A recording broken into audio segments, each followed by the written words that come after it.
Hey, Shalom, Shalom, Shalom. Alright. Call hello Yahweh by Shem Yahushua by Shem Dash. And of course, double honors go out to the apostles and elders of Great Millstone. Alright, who continue to teach through the Spirit. Alright. This wisdom and knowledge. Alright, this is Naaman with the DC camp of the day. I'm going to focus back again on this book. It's called Dirty Little Secrets. Alright, about slavery, Black history, its heroes, and other troublemakers. Alright, and it's by Dr. Claude Anderson. There's two of these. There's this one, and the other one is more Dirty Little Secrets. Alright, and on this video, I'm going to focus on this chapter here, where it talks about heroes and heroines. It says heroes, but not citizens. Alright. Because as we were growing up, we were always taught that, well, you know, the slaves, they were real docile and all of this, all right, and they were hinting at,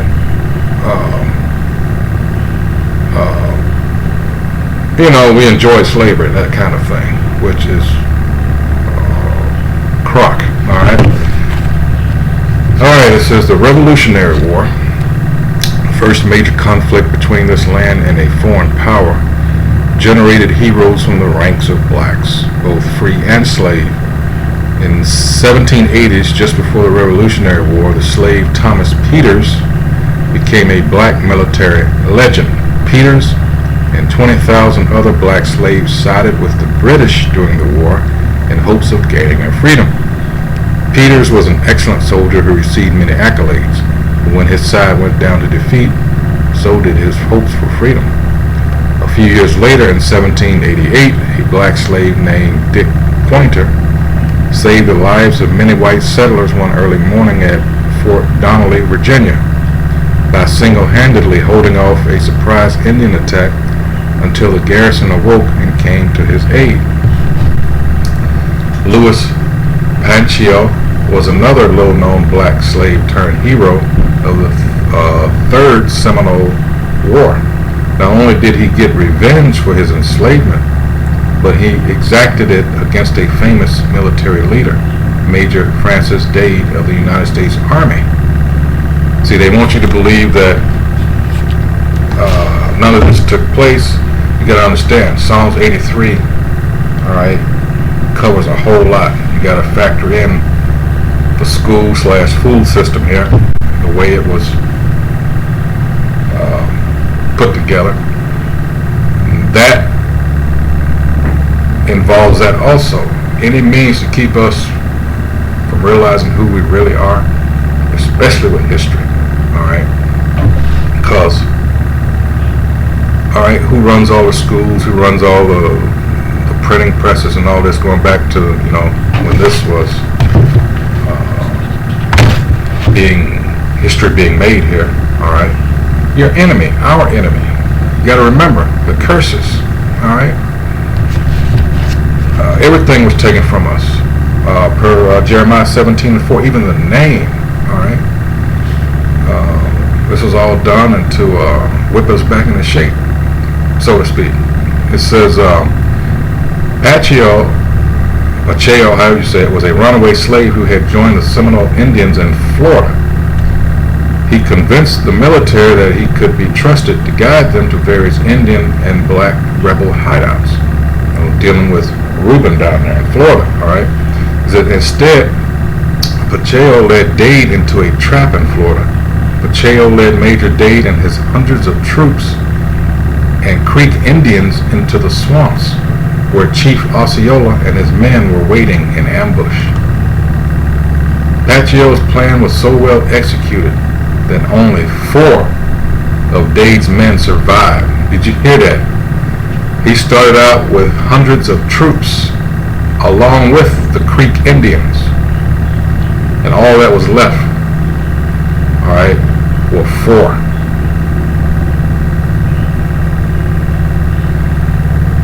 It says Pancio's allies, other black runaways and Seminole Indians, honored him as a hero. Alright. another way to control a population. All right, you don't want to have anything positive that they can look to anything as a role model. All right, so it's a whole lot of, as far as our people to this day, there's a whole lot of psychological damage. All right, and lately they be talking about reparations. Well, first and foremost, that's not going to solve anything. Actually, that's going to make it worse.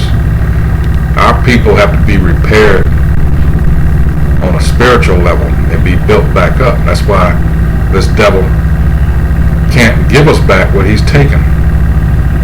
Money, definitely in this case, is not going to solve anything. All right. So what? You get a check, buy a few toys, and a lot of our people are so gone. Like I said, it's going to make it worse. They're probably going to die within a week or two from ODing on some dumb shit. All right. Like I say, that's a bad move. Numerous other blacks who emerged from the three Seminole Wars as heroes. John Caesar, a black slave in South Carolina, was a double hero for saving lives in South Carolina with his medical cures and for taking lives as a warrior in Florida. So yeah, he knew how to do both. Okay, it says in the 19th century, Caesar developed antidotes for several poisons. For his medical achievements, his home state of South Carolina granted him meritorious manumission. Let's look that up, because that's something, especially with Dr. Anderson here. He had several books, one of which was a good one. It's called Black Labor, White Wealth. And what was this thing he had with Powernomics, not understanding, and that goes into the so-called black dollar. Now, I mean, it's really, when you think about it, it's really stupid, and you wonder why people with all this supposed education can't see that. This man runs everything. All right, this man has to be pulled out of power, period. All right, you can't coexist with this devil. Oh yeah, meritorious. Let's see here. Here you go, manumission. All right, as soon as it loads.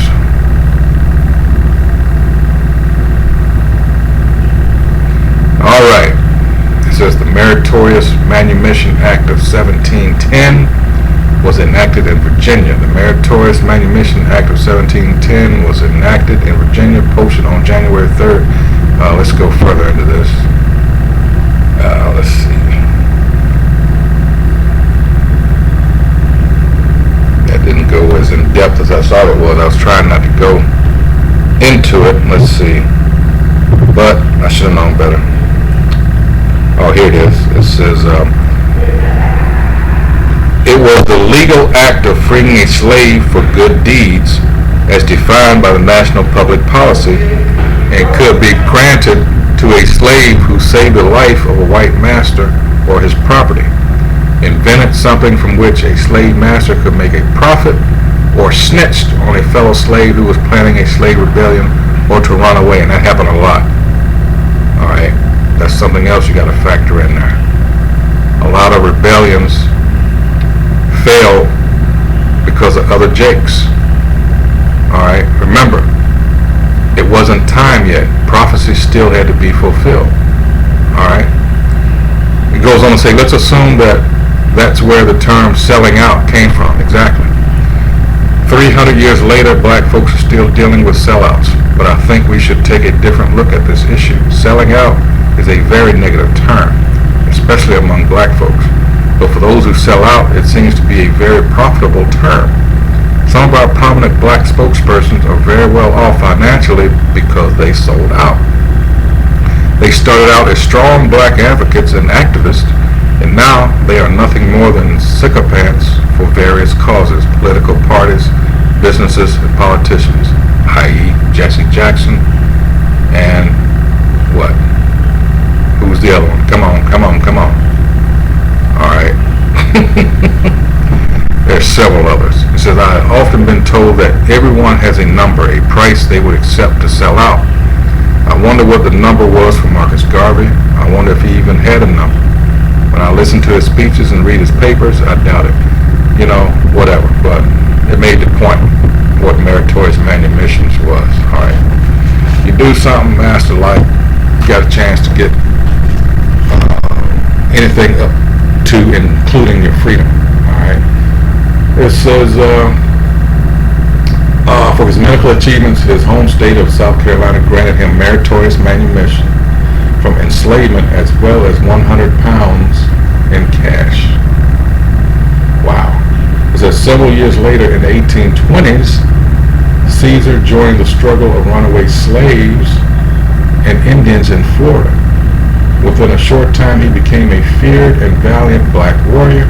He was a leader within the Seminole tribe and led raids on plantations in border states to free and recruit slaves into the cause. His raids focused national attention that eventually brought an end to the Seminole War. Like so many other runaway slaves, John Caesar was a hero and role model of black leadership. All right. So that's again from this book here, Dirty Little Secrets about black history as heroes and other troublemakers. Very good book. Lots of info in here. These things that we want taught in the American fool/school system. All right. So I hope whoever reviews this is edified. Let's see. I mentioned it. I might as well go to it. This is Psalms 83rd chapter.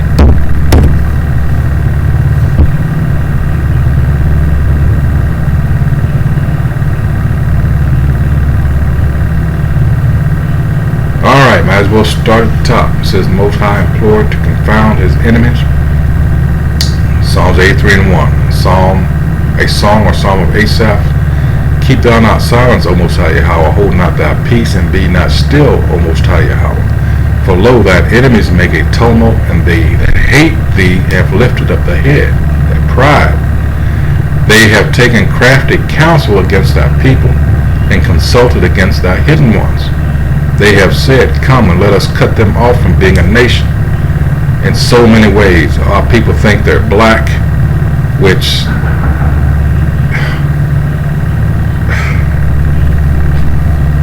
of course they're in that social construct, because you notice we're the only people that they call black. Now people hadn't picked up on that. That's a real, Again, our people are so damaged mentally, all right, from generation after generation after generation after generation, all right. Continuing on, it says, they have said, come and let us cut them off from being a nation, that the name of Israel may be no more in remembrance. And that's true, because when you hear or think of Israel, you think of those Edomites over there pretending to be Israelites, all right. Our people don't even consider that it could be them, because they fell into that Christian bullshit, that replacement theology at that. Here we go with the enemies, our enemies. And the first one, it says, verse 6, the tabernacles of Edom, which are the people that refer to themselves as being white today, which there's no such thing as a white person. And the Ishmaelites, those dirty Arabs of Moab, who are the Chinese today, and the Hagarenes, more Hamites. 7, Gebal and Ammon, so-called Japanese of the day, and Amalek, the chief ones of the banking families of the earth, the elite banking families, Amalek, of the nation of Edom. All right. The Philistines with the inhabitants of Tyre, more Hamites. All right. So there you go. Those are our enemies. Those are the ones that don't want us to see us become a nation. All again. But Ezekiel 37 is going on now because he's bringing back the northern kingdom, which consists of all the so-called Latino tribes and so-called North American Indian tribes. Those are your northern kingdom, bringing them back together with the southern kingdom. That's what's happening now. Those dead bones, those dried bones. Alright.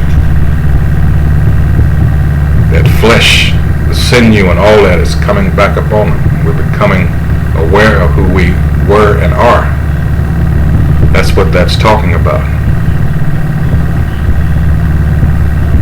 Alright, so with that, I'm going to cut it short here for time's sake. Yeah, like I said, I encourage you to get, if you can, get these books. Alright, lots and lots of information. Whole lot of stuff the school system's left out on purpose, mind you. So with that, call Allah Yahweh, Ba'ashem Yahweh Shah, Ba'ashem Dash. Again, double honors go out to the apostles and elders of Great Millstone. Salutations to the occupants on the highways and byways, pushing this truth of all honesty and sincerity. We're still trying to wake up the remaining, hopefully elect. So with that, Shalom.